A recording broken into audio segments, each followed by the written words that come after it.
Bookkeeping write up is just another term for bookkeeping. It just means monthly accounting, and this happens every month. um, there are approximately 2 million bookkeepers employed in the US. Now, bookkeepers are an interesting person. They can be a very good referral source, and then sometimes they can be quote unquote competition. Okay, because they may go, well, I'll do payroll for this. What you'll usually find out is that bookkeepers will do payroll for the very easy customer, but they won't want to do it for the more complicated clients. So developing a relationship with bookkeepers can be very wise. And you just need to understand and tell them, you say, yeah, absolutely, I understand you do payroll, but I bet you probably don't do the really complicated stuff either. And they're going to go, absolutely not. And say, that's what I want to be here for. So if you get some really complicated things that you don't want to deal with, or you have a client that's just a pain in the butt that you don't want to deal with, that's why I'm here for you. Because remember, bookkeepers are talking to clients more than accountants typically are, because bookkeepers are in there either once, like for in our case, once a week, once a month, whatever the case is. Whereas an accountant may be once a quarter or twice a year. So a bookkeeper can be a very good referral source. You just got to find the right ones to work with, and that's everything about it. I mean, you're mining for gold. You're sifting it out and saying, okay, hey, what's going to be in the gold pan when we're done? Accounting and reporting. Typically, most businesses are going to manage their business by financial reporting. That's the way that you know how good you're doing. I look at my financial reporting every week to see what different trends we're experiencing. What do our run rates look like? What do we look like compared to last year? Am I seeing declines? What about my expenses and things like that? The most common reporting that you obviously need to be aware of is the profit and loss statement, or it's also known as an income statement, as well as a balance sheet. Some of the terms here, ACBOA and GAAP, those are nice to know because accountants will maybe a little impressed with you. All ACBOA stands for is that you're basically a cash-based accounting system, whereas with GAAP is you're pretty much accrual-based. GAAP is used for more bigger companies, especially those that are publicly traded, where ACBOA are more small private companies. Okay, so if it's a private company, then you typically don't have to deal with GAAP reporting. ACBO is just a different type of reporting, so you don't have to focus too much on that. Okay, so reviews and compilations. So reviews, compilations, and audits, the way this works is there are different types of certifications of financial statements. That's all that it means. A review and a compilation are done when a business owner needs to get a loan from a bank. The bank is going to require a CPA to sign off that says, yes, these financial statements were reviewed and they were prepared by a CPA and they do conform to standard accounting rules. An audit is a tick and check of line item by line item by line item. So let's say I wanted you to audit something. You'd literally get in there and pull out everything out of the you'd pull everything out of the cabinet and see what it is and inventory it all, make sure it's all there, the whole 9 yards. Most CPAs will not do audits because of the risk and liability associated with it. If you find a CPA firm that does audits, they're probably a very large CPA firm, and it would be wise of you to start making those connections. There's also certain specializations, like forensic accounting and things like that, that certain CPA firms may specialize in. You just need to be aware of that.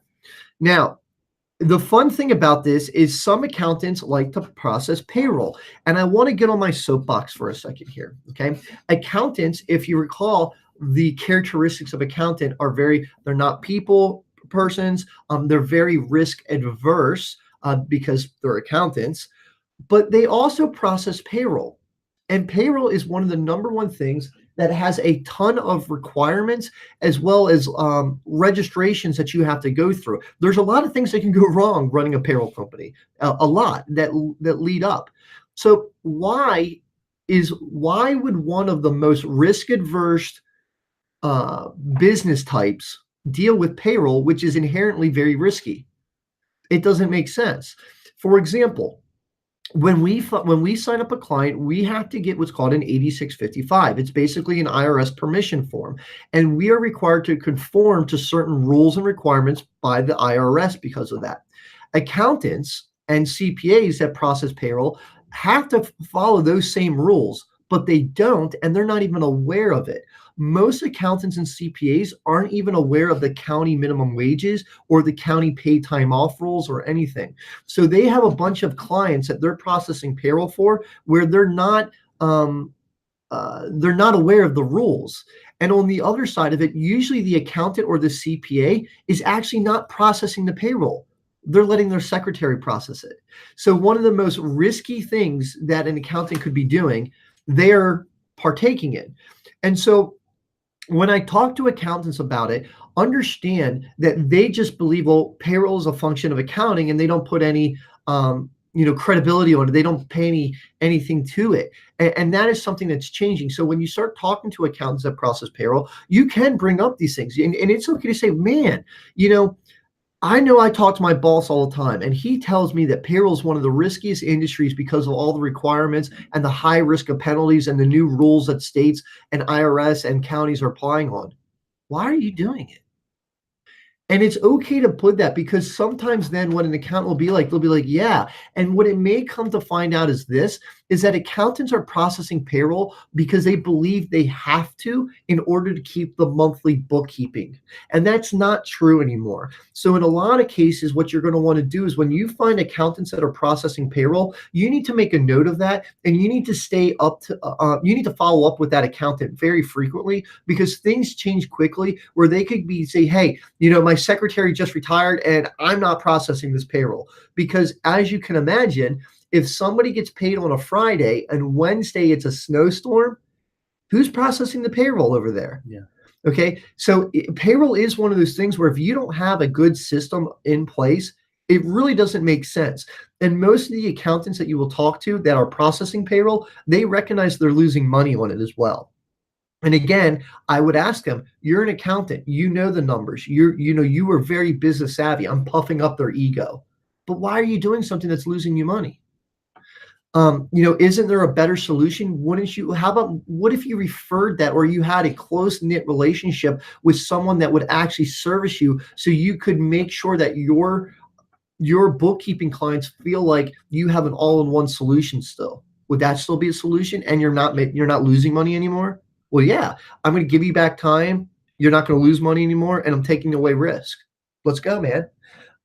So those are some of the things that you want to make sure of. If they are processing payroll, they're probably processing payroll for clients that they will say are easy. But the problem is with the clients that they're probably processing payroll for is they're probably doing things incorrectly, or the accountant's doing things that are very flexible. Maybe, like, let's say their check date is Friday. Maybe the client is calling the accountant on Thursday at 4:30 p.m. to get checks done. So just be aware that accountants do process payroll for a lot of funky clients that won't necessarily fit into our rules. So we'll have to come up with strategies on how to do that. We've done that many times and it's worked, but I just want to make sure you're aware, be prepared for some really funky stuff that's going on in there. The one type of payroll that you need to be aware of was what's called after the fact payroll. Okay.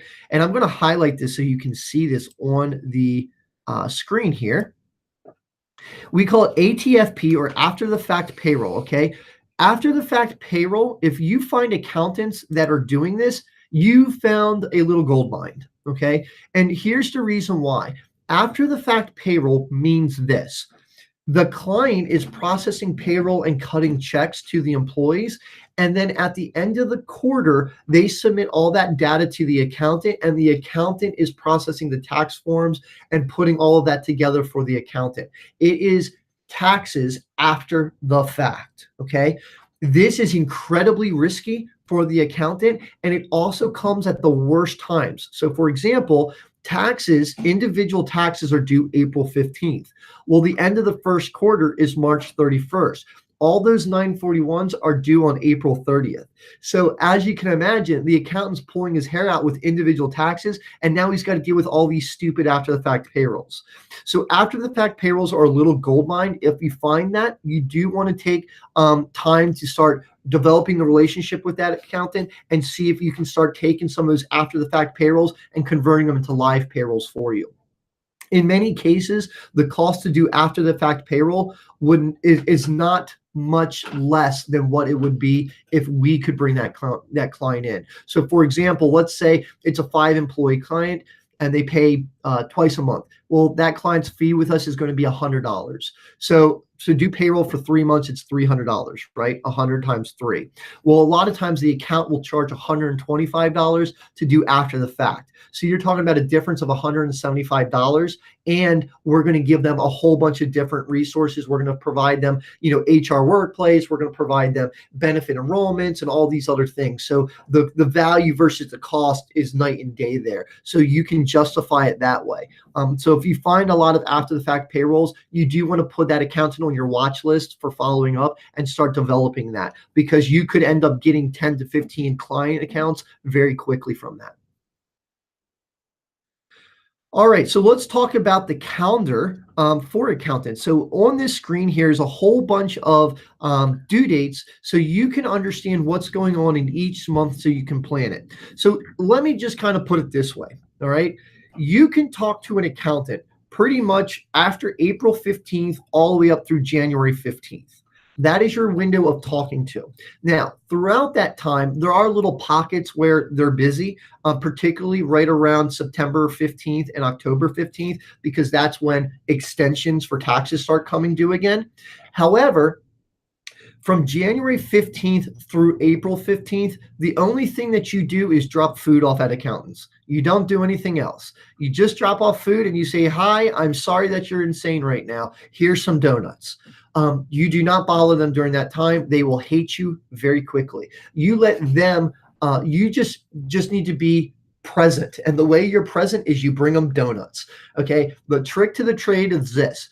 You get a dozen donuts, you take one of them and you smash them. So smash one. The nastiest donut in there, it will sit there, because if you ever have gone into a company's lunchroom, that box will sit there for weeks on end because people are too lazy to throw it out. So if you tape a couple of your cards onto the donut box and you smash one donut in there and it all comes out, that box will sit in there for 3 weeks and your name will always be there. And then so the next time you come around, you take the old donut box, throw it away, and put on the new one. As stupid as it sounds, that's your tack during tax season, okay? So from May, June, July, August, September, October, November, and December, that's when you need to get in there and start talking to them, okay? And this calendar really pops up some of the things that are coming on. Make sure you understand when extensions are coming up. Extensions come up on September 15th and October 15th, okay? Tax planning, I just mentioned that several times, is September and October. These are times where the accountant is busy, but they're open to talking to you. But it allows you to change the conversation. I mean, hey, yeah, man, how's that tax planning going? Wait a minute. You understand that I'm doing tax planning right now? Absolutely. You really want to be aware of that. This calendar breaks down all the different dates of what's going on there. You need to know about this, okay? I'm not going to go through every single month with it. I highlighted the important areas for you. Now go and learn which ones are there. If you have a question about what's going on in a month, once a month, take a look at the calendar. It's going to tell you everything that's there for it. I can go down and look in November, okay? It says right here, November 10th, extensions due for the 941 quarter 3 to the IRS. November 15th, monthly tax deposits are due. Wednesday and Friday are tax deposits for payroll. Okay, so if I look at that November month, the accountant's not doing anything right now. Okay, if I go back and I look at September and October, you'll see that data has extensions on there. And again, we'll update this as extensions change and things like that, so you know what's going on for it. But just look at the calendar and just say, okay, this is what's going on. And you can see in here, like in the blue, it also talks about vacations usually are planned after April 15th. So after April 15th, that rest of the month, the accountant may go MIA. He literally may turn off his lights, off his phones, and chuck his fax machine and email out the window and take the rest of the month off to recuperate, because he's been working his ass off from January through April to get taxes done. So you just need to be aware of what's going on with it. All right. So why are CPAs referring payroll services? Okay. And when we say payroll services, we're not talking about us. We're talking about payroll in general. It saves the accountant time in handling detail work. Okay. They don't want to typically deal with that. Payroll is a low billable item. Okay. When I was in the accounting industry, my billable rate was around $100 an hour for doing tax work. Well, if I do payroll, I may only bill out $30 for that thing. What's worth more of my time? Doing a $30 task or a $100 task? And so we want to make sure that, the accountants that we're talking to, if they realize this, that, hey, they want to bill their time out. So their time is billable. And that's why we also have to respect their time. They also like to refer it out to payroll companies because accountants want to make sure that they have accurate records for analysis. I can't tell you how much data that we get from clients that is inaccurate and crap. If an accountant gets reports from us, they're going to trust it and it's going to be right. So they like that. They also like to know that there's an excellent audit trail and it ensures accuracy, that the stuff is being done correctly. They trust we're doing it right. And then it gives the accountant more time to review and advise his clients on different things. Again, when you find accountants that are more of the business acumen, they're going to want to be doing advising of their clients. And remember, we talk a lot about taking low value clients and turning them into high value clients. Well, when an accountant has a client that relies on him for advice, he's got a high value client, and that's what he wants to do. We're also able to give his clients personal attention and make the accountant look good. There's nothing better for me when I have a connection for a client and I go, you know what, Mr. Client, you're having a problem. Call Jimmy over there and you tell him Jonathan sent you and he's going to take care of you. Oh, and if Jimmy doesn't take care of you, you let me know and I'm going to go break his thumbs. Okay. There's nothing better for an accountant to show off that power and to be able to help that accountant out. Why? Because again, he just built additional loyalty with that client and just helped his own client out. The whole thing is we need to help that accountant make sure that their client realizes how valuable the accountant is. That's what we're trying to do here. And if we can do that, the accountant's going to refer us over other companies. We're also keeping up with the tax law changes and again, the HR changes. There's so many HR changes that are going on, and we've talked about a ton of them through these trainings, that the accountants can't keep up with that stuff, and they don't even know about it. So that's what's also important for us. We can also provide updates to the accountants, keep them in the loop, and if the accountant has any questions, they call us. I can't tell you how many accountants have called me asking me for advice about HR related items or how to structure things for their clients. Happens all the time. And it's great. The accountant's calling me for advice. That's awesome. When that happens, you know you are the man. You want to make sure that you have that credibility there. And they also value specialization. Accountants understand that experts in an industry are experts and you use experts when need be. So benefits to the accountant's clients: payroll tax compliance, confidentiality, technology, security, reliability, efficiencies in what we have to offer. We've gone through that a lot. It's very cost effective to outsource payroll now. Personal professional service, HR expertise, and timekeeping. Now, the one thing that's not on here that I want to make sure you understand is the other thing is this. When a client outsources their payroll to us, we also are like payroll insurance. If we make a mistake, we're paying the mistake fee. We're paying the penalties. The client is not. So let's just put this into perspective. If a client makes a mistake, that mistake on average will cost anywhere between $500 and $1,000 between the cost to employ the accountant to fix it, as well as the penalties that are associated with it. Well, what happens if we're able to offer that same service for $1,800? Well, that one penalty paid for a third of the year, which you could have had services with. So just be aware of that.